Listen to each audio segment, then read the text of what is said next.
సాక్ష్యం లేని బ్రతుకు బ్రతుకోద్దు. నువ్వు సంఘ పెద్దవైనా, నువ్వు సంఘ పెద్దమైనా, నువ్వు సేవకుడువైనా, నువ్వు సేవకురాలువైనా, నువ్వు ఒక పాత విశ్వాసివైనా, నీ దగ్గర ఏముండాలో తెలుసా?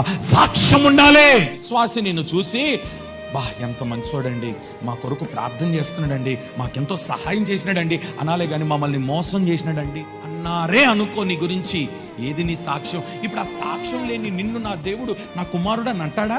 నా కుమార్తె అని దేవుడు అంటాడా? ఈ సాక్ష్యం లేకుండా మనం ఎంత మందిరానికి వచ్చి, ఎంత భక్తి చేసి, ఎన్ని కానుకలు ఇచ్చినంత మాత్రం దేవుడు యాక్సెప్ట్ చేస్తాను అనుకుంటున్నారా? నీ సొమ్ము దేవుడికి అవసరం లేదు, నీ సాక్ష్యం కావాలి దేవునికి. కట్టలు ఇచ్చేస్తున్నాను దశం భాగం, అయ్యగారు లైన్ లో పెట్టుకున్నాను. అయ్యగారు లైన్ లోకి వస్తాడు కానీ పైన లైన్ లోకి వస్తాడా? పైన లైన్ లో పెట్టాలంటే కట్టలతో లైన్ లో పెట్టడం కాదు, సాక్ష్యముతో లైన్ లో పెట్టు. దేవుని యొద్ద సాక్ష్యము సంపాదించుకోండి. సంఘం సాక్ష్యం చెప్పాలి, సేవకుడు సాక్ష్యం చెప్పాలి. అప్పుడు దేవుడు నీ గురించి మంచి సాక్ష్యం చెప్పాలి.